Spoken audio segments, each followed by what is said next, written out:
O livro de Juízes é um dos registros mais fascinantes, porém frequentemente mal compreendidos do Velho Testamento.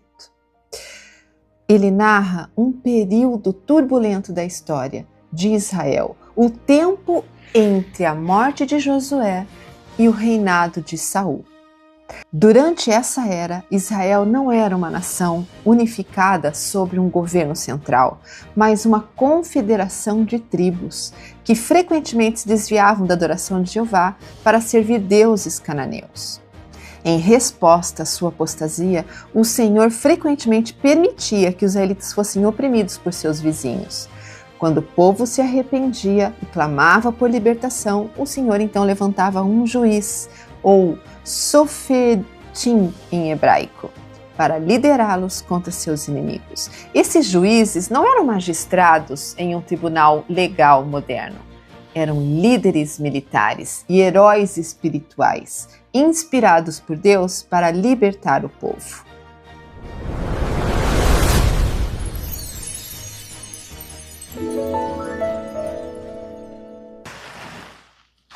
Bem-vindos para essa nossa aula de Juízes, do livro de Juízes, um livro que tem apenas 21 capítulos, mas uma complexidade histórica aqui muito grande, e é uma narração histórica, e começa esse tipo de narração aqui histórica que nós vamos observar, que vai desde Juízes até o livro de Esther, contendo toda a história do povo de Israel, assim que estão na Terra Prometida, seu sucesso, seus fracassos, e bem esse livro que nós vamos estudar, que não tem tantos capítulos assim, vai falar como o povo se adaptou nessa nova terra. Após a morte de Josué, a tribo de Judá ela ficou responsável por completar a missão de expulsar os cananeus. Eles tiveram algum sucesso durante algum tempo, mas devido à incredulidade e à desobediência, os filisteus, com seus carros, colocaram tanto medo no povo de Israel, que eles não foram capazes de completar sua missão.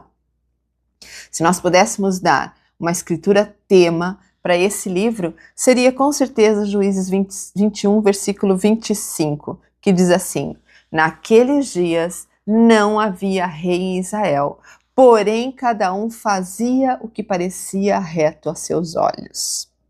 E de fato, era assim. A gente vai ver que ao final de cada ciclo, porque aqui nós vamos ver histórias em ciclos, onde há o pecado que os faz se arrepender, que faz o Senhor, clama ao Senhor e chamar um novo juiz.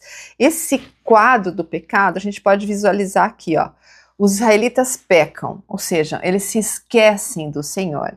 Na sequência, eles são afligidos por seus inimigos. Tem uma escritura no versículo 14 do capítulo 2 de Juízes que fala assim: pelo que a ira do Senhor se acendeu contra Israel e os deu nas mãos dos seus espoliadores, que os despojaram e os entregou na mão de seus inimigos ao arredor, e não puderam mais estar em pé diante de seus inimigos. Isso descreve exatamente o que acontecia.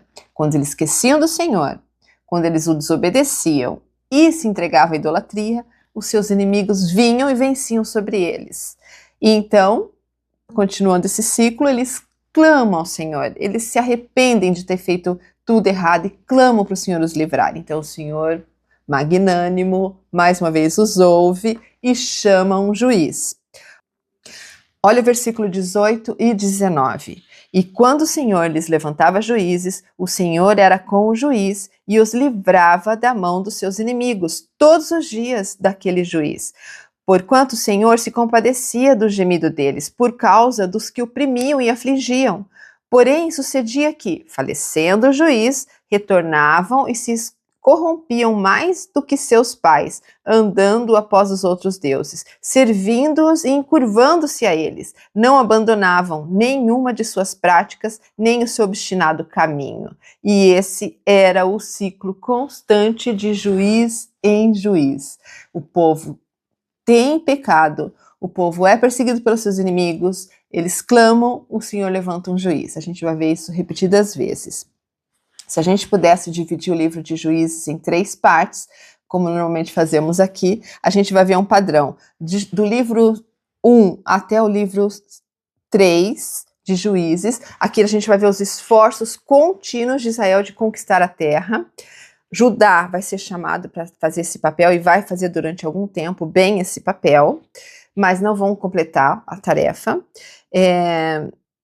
Nós vamos ver a introdução ao ciclo do pecado de libertação nesses capítulos. E daí do capítulo 3 ao capítulo 16, nós vamos ver o relato desses juízes. Ao todo são 12 juízes, cada um chamado de uma tribo diferente. Nós podemos visualizar aqui nesse quadro de 12 juízes que vocês estão vendo aí. Começando ali por Otiniel, que era da tribo de Judá, depois Eude, que era da tribo de Benjamim, Sangar, na sequência Débora, da tribo de Efraim, Gideão de Manassés, Tola de Isacar, Jair de Gileade, Jefté também de Gileade, Ebizã de Belém, Elon de Zebulon, Abdom de Efraim, Sansão de Dan, que ao final a gente termina com Sansão, esse grupo de juízes. Então, dos capítulos 17 ao 21, nós vamos ter 2 episódios finais que destacam bem a tendência de Israel de cair em idolatria e ilegalidade. O livro de Juízes compreende 300 anos de história. Se, além do tema ser aquele que nós demos ali no início, de que naqueles dias não havia rei em Israel, porém cada um fazia o que parecia reto aos seus olhos, esse é o tema, a gente pode dizer que o nome do filme que a gente faria aqui seria Os Improváveis. E por que eu dei o nome dos Improváveis? Em Juízes 3, no capítulo 3, a gente vai ver a história do segundo juiz que o Senhor chama, que chama Eude. Eude tem uma característica que as escrituras já dizem de cara, ele era canhoto. E olha que interessante, ele era da tribo de Benjamim. Benjamim, o nome de Benjamim significa filho da direita, que é um contraste, já que ele era canhoto. Para ser o significado disso naquela época e ao longo da história, a gente vê que o canhoto era uma pessoa defeituosa, era alguém que tinha um problema, um defeito. Por isso ele é o nosso primeiro improvável, ele encabeça a nossa lista aqui. Logo após eles terem sido libertados por Otiniel, que foi o primeiro juiz, diante desse ciclo de pecado e de serem derrotados por seus inimigos, dizem que os filhos de Amon, os amalequitas, junto com os moabitas, derrotaram Israel e tornaram eles servidores, escravos do rei Eglon por 18 anos. Então, quando Eude foi chamado, fazia 18 anos que Israel servia a esse rei. No versículo 15 ali do capítulo 3, diz que os filhos de Israel clamaram ao Senhor naquele mesmo ciclo que a gente havia comentado. E o Senhor levantou um libertador, que chamava Eude. E Eude faz uma espada, diz as escrituras, de um côvado. Um côvado é o tamanho de um antebraço aqui, 45 centímetros, era a espada dele. E cingiu-a nas suas vestes na coxa direita. Por que ele coloca na coxa direita? Porque era uma maneira dele esconder dos guardas do rei. E eles vão com esse engodo, dizendo, nós temos um presente para o rei. Vai toda uma comitiva junto com ele e ele com a espada escondida. Quando chegavam-se próximo ao rei, os soldados revistavam as pessoas que iam para essa entrevista, só que não revistavam a perna direita, porque a pessoa que era destra, ao sacar a espada, sacaria da perna esquerda, ou do lado esquerdo do corpo. Então eles sempre revistavam o lado esquerdo e ele, sabendo disso, escondeu do lado direito, porque não esperavam que ele fosse um canhoto. Muito menos alguém que seria ágil ou um soldado. Ele tinha sido chamado pelo Senhor. Uma coisa interessante é que toda vez que o Senhor chama um juiz, e a gente vai ver o padrão aqui, não é que a pessoa era a melhor que existia ou a mais preparada. O Senhor investia o poder nela para fazer isso. E Eude teve essa capacidade aumentada pelo Senhor de pensar, vou esconder essa espada no meu lado direito, porque não vão me revistar, e vou levar até o rei. E ele então chega à comitiva e entregam presentes para o rei, e então a comitiva se despede, vai embora, e ele, antes de ir embora, ele fala: rei, eu tenho uma mensagem do Senhor para você.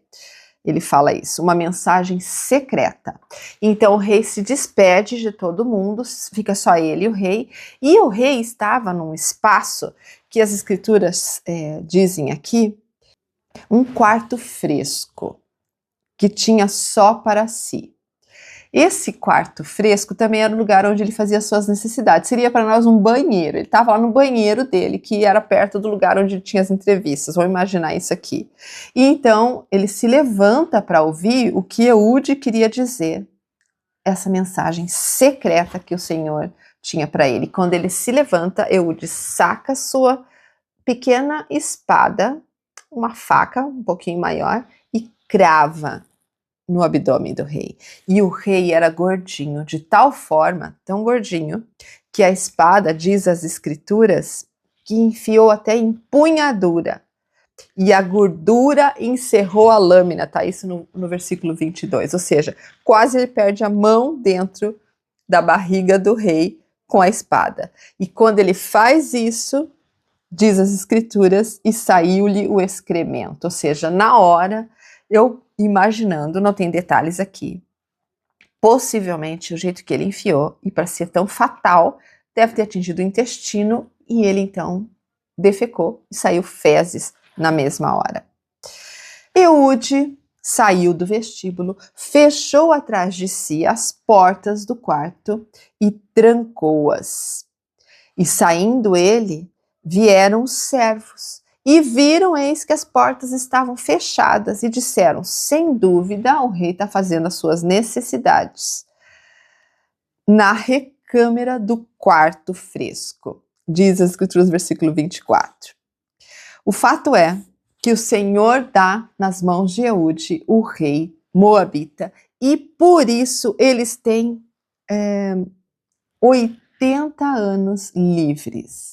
Durante 18 anos eles são escravos, para 80 anos livres. O mesmo padrão a gente vai ver no juízo anterior. Eles ficaram 8 anos escravos para 40 anos de liberdade. Quis trazer isso aqui para a gente visualizar como é o Senhor está pronto nos atender.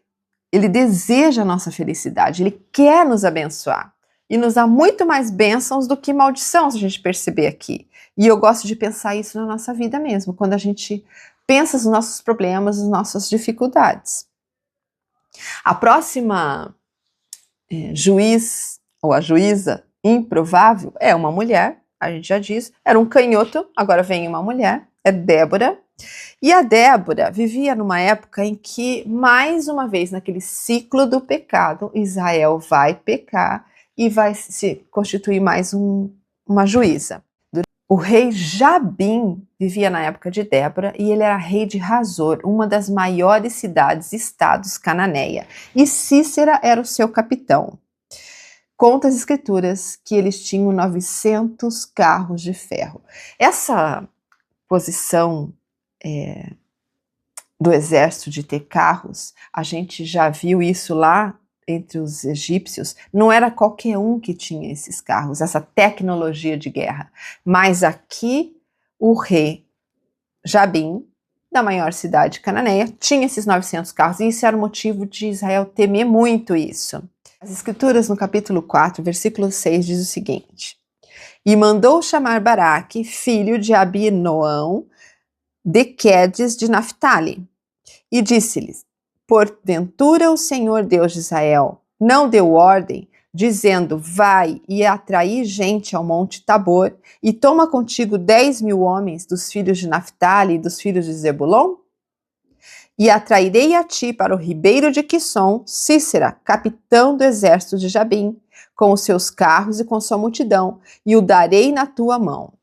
Débora era uma profetisa, diz as escrituras. Quando ela leva essa mensagem para Baraque, que era o capitão e chefe dos israelitas na época, ela já era conceituada. Diz que ela ficava embaixo das palmeiras, aceitando consultas sobre os seus julgamentos fiéis. Ele responde: se fores comigo, irei. Porém, se não fores comigo, não irei. Eles tinham tanta confiança em Débora que ele disse: se você for comigo, eu vou para essa batalha. Porque para eles, para os israelitas, era uma batalha já perdida.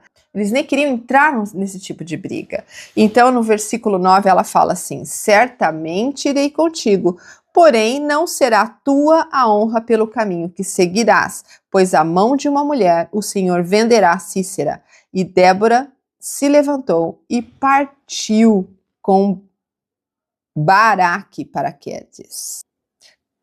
Quando Débora profetiza que é por meio de uma mulher que eles venceriam, ela está falando da segunda personagem improvável que a gente vai ver aqui, que é Jael.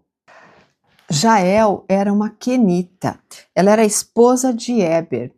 Os queneus eram descendentes do sogro de Moisés, de Jetro. Então, quando Moisés sai de Moabe, no Monte Sinai, toda a família do sogro, seu cunhado, também vai junto e eles entram na terra de Canaã e recebem uma parte da terra de Canaã como herança. Isso já estava previsto por Moisés. E Éber era um descendente de Jetro e morava nesse lugar junto a Quedes, onde seria a batalha. Aí, Baraque, entendendo que essa era a vontade do Senhor e que seria abençoado na sua batalha, ele convoca Zebulon, Naftali, as tribos, para batalhar. E 10.000 homens vão com ele para essa batalha. E Débora junto. Então, Sísera, sabendo disso, convoca todos os seus homens e seus carros, 900 carros de ferro, e todo o povo que estava com ele, e vão até o ribeiro de Quisson. Aí, para a gente entender essa batalha, se a gente observar apenas o capítulo 4, que vai falar sobre Débora, não vai dar todos os detalhes. Mas o próximo capítulo 5, que é a canção de Débora após a batalha, nos dá mais detalhes. Aqui ela vai contar que o Senhor manda uma chuva, coisa que eu fico imaginando não era típico para aquela região. Mas quando chovia, o rio Quisson transbordava e todo o vale, porque eles diz aqui que eles desceriam para a batalha, Baraque e seus homens, e encontrariam então os homens de Sísera num vale. Esse rio enche, o rio Quisson, e transforma em lama todo o vale, o que dificulta por demais que Sísera andasse com seus cavalos de guerra. E então aí é que Baraque entra com toda a sua fúria e tem uma guerra violenta com eles, a ponto de Sísera tentar fugir de Baraque. Ele sai correndo, e a maioria deles com medo do exército israelita que vinha com tanto empenho, com tanto furor. E conta as escrituras, então, que Sísera entra na tenda de Jael. E ao entrar na tenda, ele fala: por favor, me ajude e me esconda aqui dos israelitas. Vamos ver isso aqui, ó. No versículo 17 do capítulo 4, porém Sísera fugiu a pé à tenda de Jael, mulher de Éber, o queneu, porque havia paz em Jabim, rei de Azor, e a casa de Éber, o queneu. Ou seja, tanto os cananeus, que era do rei Jabim, quanto os queneus, não tinha guerra entre eles. Mas eles, claro, eram por Israel, eles vieram com Israel para essa terra. Então Jael saiu ao encontro de Sísera e disse: entra, meu senhor, entra aqui, não temas. E ele entrou na sua tenda e ela o cobriu com uma coberta. Conta que, então, que Sísera disse: eu tenho sede, me dá água. E ela dá leite para ele beber. E ainda o cobre. E ele, quando se sente seguro, ele fala: fica de olho aí na porta da tenda. Ele fica completamente seguro, estando ali na tenda com Jael. E ela aproveita que ele adormece, pega uma estaca de tenda, e isso aqui é interessante da gente observar. Eu não sei o tamanho de uma estaca de tenda, mas eles moravam em tendas. E eu imagino que devia ser uma coisa assim, de uns 30 centímetros talvez, uma estaca de ferro, um martelo, e ela crava na cabeça de Sísera. Naquela época, como eles eram nômades, o povo moabita, e midianita, porque Jetro era midianita, eles tinha por tradição que as mulheres montavam as tendas. Então elas tinham essa força de montar as tendas e cravar as estacas da tenda. E ela, com essa força que Jael e coragem, porque ele era um capitão de um exército poderoso, de uma cidade enorme, de matar esse capitão com essa estaca. Então ela faz isso. Na sequência, então, Baraque perseguindo Sísera, imagine que isso estava acontecendo ao mesmo tempo, essa batalha, então Sísera foge, Baraque vai atrás, saiu Jael ao encontro dele e disse, vem, vou te mostrar o homem que buscas. E foi ela, e eis que Sísera jazia morto e a estaca na sua têmpora. E assim então Baraque encontra o seu pior inimigo, e isso foi fatal para os cananeus, essa guerra. E Débora faz essa canção no capítulo 5, contando essa história. E mais uma vez a profecia então se cumpre, que uma improvável, que era uma mulher, ganharia a guerra. Ela teve a fama de ter ganhado porque ela teve a coragem de fincar essa estaca na cabeça de Sísera. Nós podemos aprender muitas coisas com essa história de Débora. É uma das histórias mais lindas e ricas do Velho Testamento, que não depende do sexo, do gênero, para que o Senhor possa investir de poder e liderança. E que Débora era um exemplo de retidão. Os juízes tinham esse perfil de ser um homem que o Senhor chamava, ou mulher, investia de poder para realizar sua missão. No entanto, a gente vai ver ao longo da história dos juízes, desses 12, que nem todos permanecem fiéis. Mas Débora é uma das poucas que sim, permanece fiel. E tanto ela quanto Jael tiveram a coragem de agir, uma coragem extraordinária. Porque como mulher, não era comum que elas fossem para a guerra, não era comum que elas tomassem esse tipo de posição. E esse espírito de presença, de agir de uma forma decisiva, de um momento decisivo como elas tiveram. Então, o livro de Juízes, embora repleto de relatos de guerra e declínio moral, brilha intensamente quando descreve a fé de indivíduos como Débora e Jael. Ela permanece como um farol de integridade, sabedoria e coragem profética. Sua história nos lembra que mesmo em tempos mais sombrios de confusão social e religiosa, o Senhor levantará líderes para guiar aqueles que estão dispostos a ouvir e obedecer a sua voz. O nosso próximo juiz improvável é Gideão. Claro, passa um tempo e mais uma vez naquele ciclo de pecado, Israel novamente é perseguida por inimigos e começa a clamar ao Senhor. Presta atenção nesse padrão. Não é que o problema eram os inimigos ou a força dos seus inimigos. O problema maior de Israel é a sua desobediência e a sua idolatria. É quando ela se esquecia do Senhor que ela tinha os problemas. Porque se ela estivesse o tempo todo, se o povo de Israel estivesse o tempo todo com o Senhor, sendo obedientes aos seus comandos, nenhum inimigo prevaleceria contra eles. Isso era uma promessa do Senhor desde Moisés, que ele guerrearia com ele todas as batalhas. Olha esse exemplo de Gideão, que é um dos nossos próximos juízes aqui, de exemplo de que o Senhor luta as próprias batalhas. Gideão, ele era um agricultor. Ninguém assim relevante que poderíamos temer na história de Israel, dizer assim, nossa, ele era um grande soldado, que os seus inimigos o temeriam. E as escrituras começam em Juízes 7, falando que ele estava malhando trigo no lagar para salvar dos midianitas.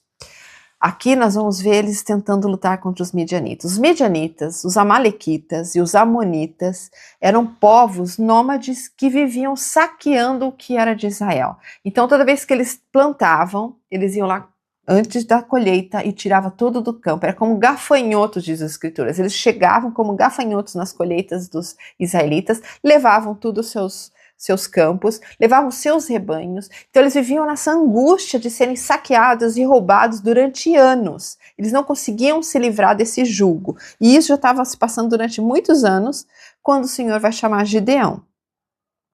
E a história dele é que ele estava então malhando esse trigo, no lagar, veio um anjo do Senhor e vai falar com ele. No versículo 10 e 11, diz assim: E vos disse, eu sou o Senhor vosso Deus, não temais os deuses dos amorreus, em cujas terras habitais, mas não destes ouvidos à minha voz. Então o anjo do Senhor veio e assentou-se debaixo do carvalho que está em Ofra, que pertencia a Joás, que era pai de Gideão.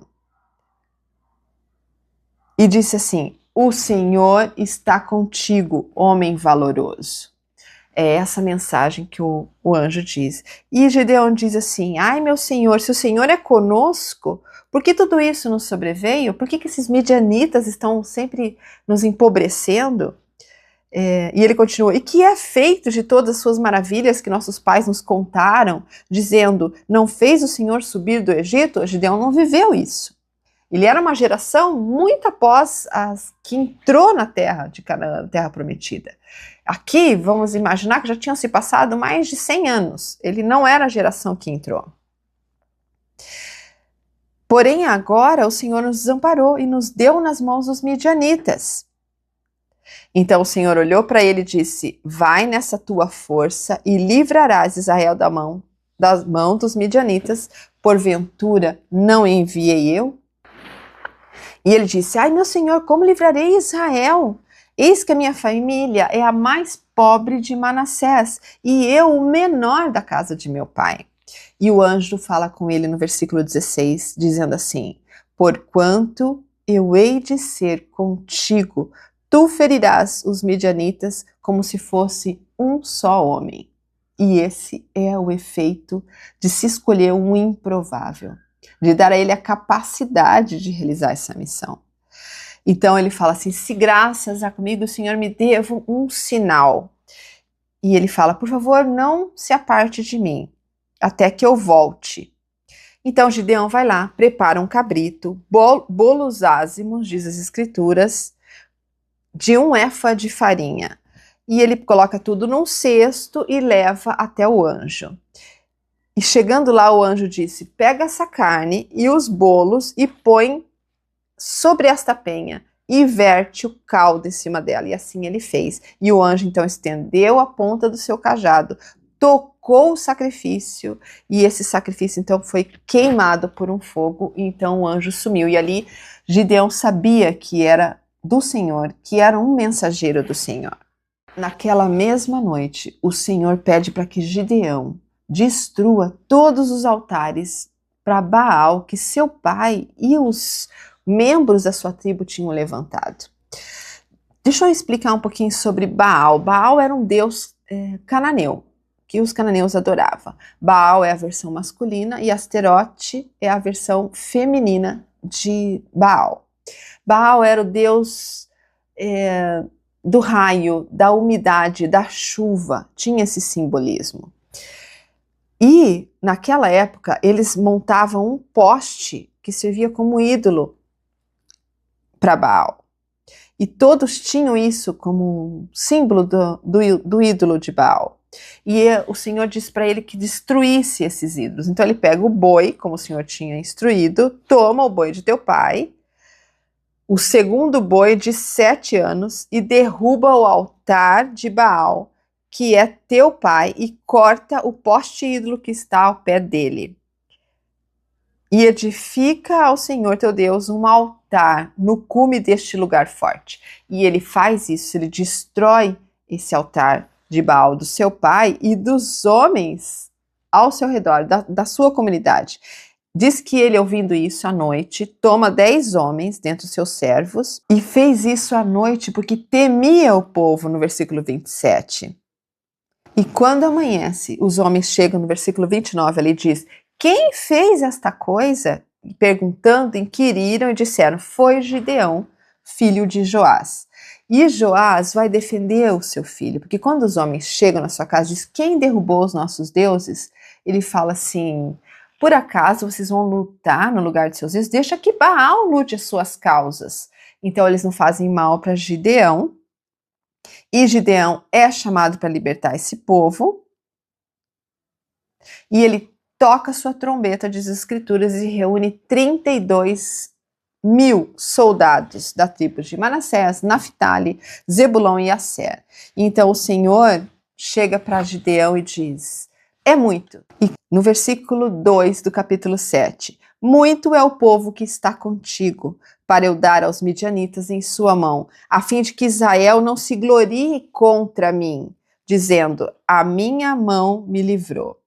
Então o Senhor falou assim: não quero que pense que foi vocês que venceram essa batalha, porque eu quero que saiba que foi eu, o Senhor, que dei os midianitas em suas mãos. Então ele fala que ele vai ter que diminuir esse número de soldados. E ele fala assim: de todos os homens que são medrosos ou tímidos, desses 32, quem são? Aí eu imagino que eles levantam a mão. Eu estou com medo. Eu não quero ir para essa guerra. Então diz que 22.000 desses 32 voltam embora para suas casas. Aí o Senhor diz: e ainda é muito. Não quero todos esses homens. 10.000 restaram. Ainda é muito. Precisamos retirar desses 10.000. Então o Senhor vai dar uma prova para eles. E diz assim: desce ao ribeiro que tem perto desse acampamento. E eles desceram.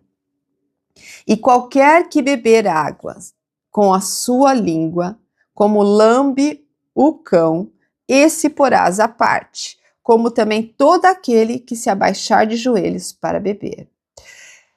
Aqui o Senhor queria tirar desses 10.000, 300 homens, e foi isso que restou. De 32.000, 300 homens é com quem o Senhor vai lidar.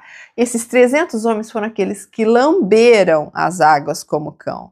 E o Senhor os deixa à parte, diz: é com eles que nós vamos trabalhar. No versículo 7 diz assim: com estes 300 homens que lamberam as águas, vos livrarei, e darei os midianitas na tua mão, pelo que todo o restante do povo se vá, cada um ao seu lugar. Gideão então observa o povo midianita acampado, todos os soldados. Eles eram 135.000, eles eram, mais uma vez a escritura diz, como gafanhotos, eram incontáveis, eram muitos soldados, acampados, prontos para guerrear contra os israelitas. E ele tinha um exército de 300 homens. E eu penso, o medo que tomou conta do coração de Gideão aqui, com 300 homens contra 135.000 soldados. É inimaginável isso. Isso me lembra muito como Moisés, mais uma vez, diante do povo egípcio, sem saber o que ia fazer com os soldados egípcios a seu encalce. E eles cercados pelas grandes águas. E essa é uma das histórias que eles vão repetir muito para que desse fé aos israelitas, a história de Moisés e do livramento do povo dos egípcios. O Senhor diz assim: desce até o acampamento, diz para Gideão. E se você está desconfortável de descer sozinho, pega o seu servo e desce junto. E ele faz. Ele vai à noite no meio do acampamento como um espia, sem que seja reconhecido. E no meio da multidão de soldados, ele ouve um soldado contando que teve um sonho. Contando para um...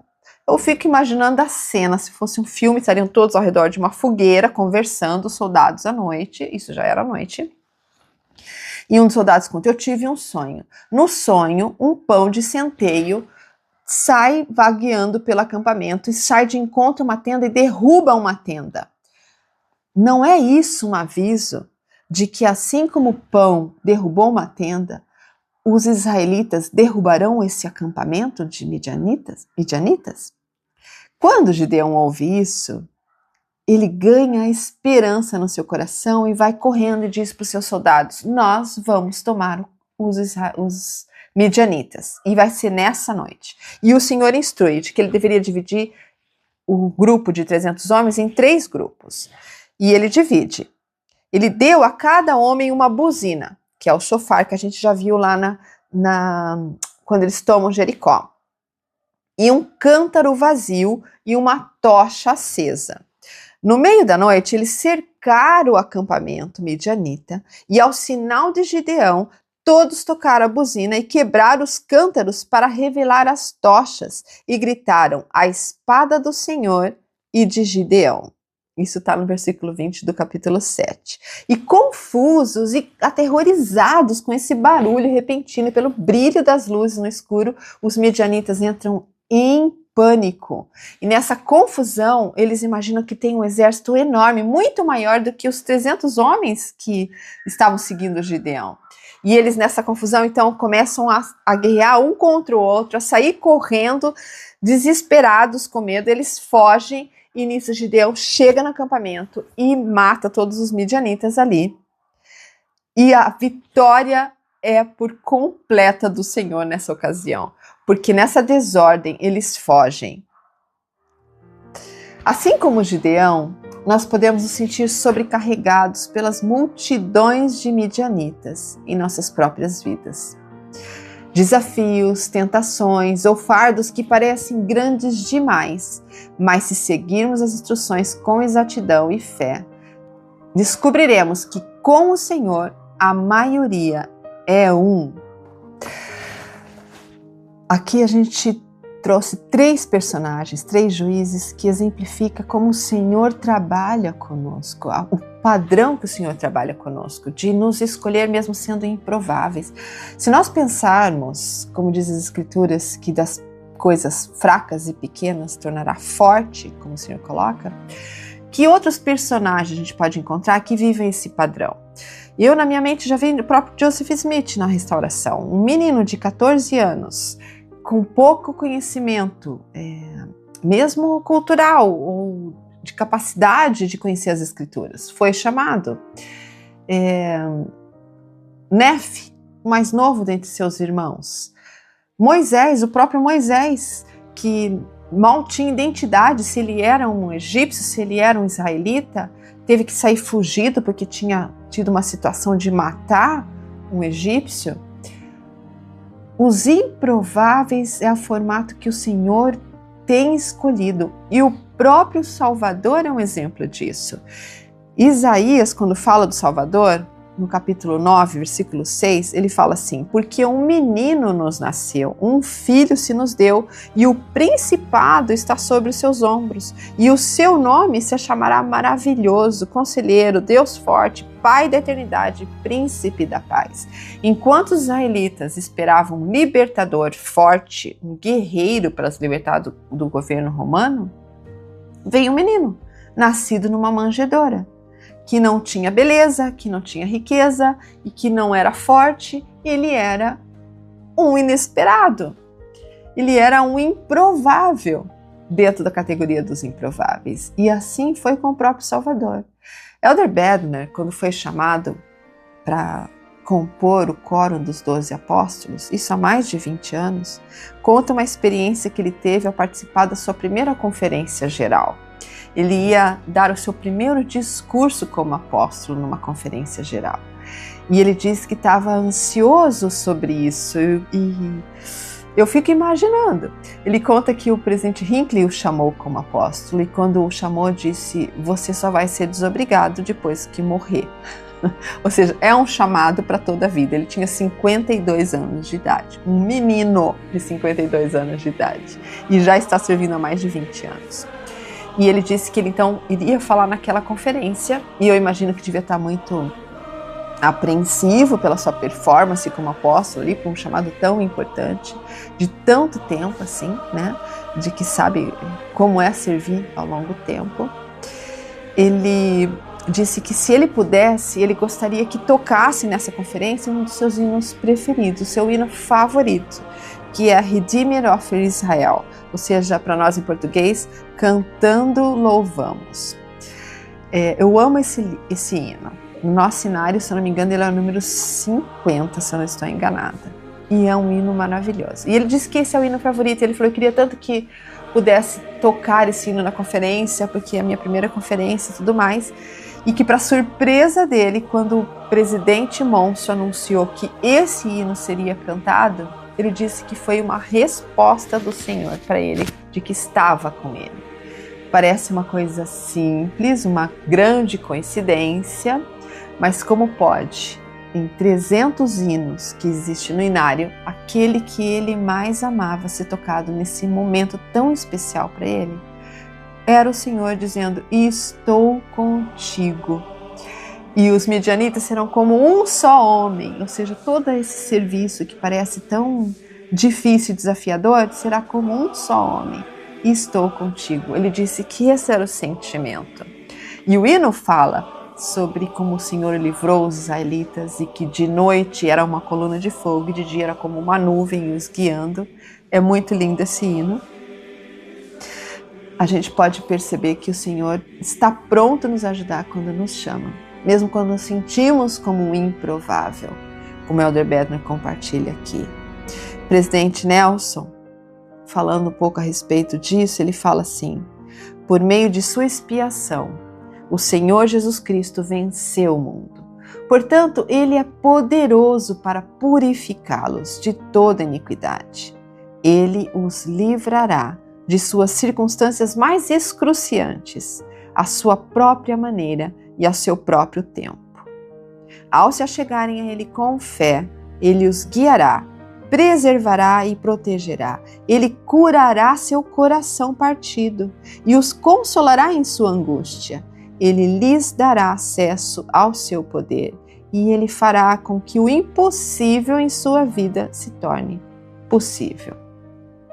Eu termino com essa mensagem de que é o Salvador, o guerreiro que luta as nossas lutas, que vai adiante de nós, que empunha a espada. Ele é quem vence no final. Quando confiamos nele, quando colocamos nele nossas dores, ele nos curará. Digo isso junto com o presidente Nelson porque fielmente acredito nisso. Sou grata por conhecer as Escrituras porque ela tem me dado consolo das minhas próprias aflições, me dado a motivação que eu preciso para continuar fazendo o que é certo e guardando os meus convênios. Eu oro sinceramente para que essas pequenas mensagens que nós ouvimos hoje aqui, pequenos versículos, pequena história que estudamos, possa ter esse efeito na sua vida também. E que você esteja comigo na próxima semana estudando Ruth e o primeiro livro de Samuel. Eu amo as Escrituras, sei que ela tem o poder de nos transformar. E eu espero vocês. Até lá!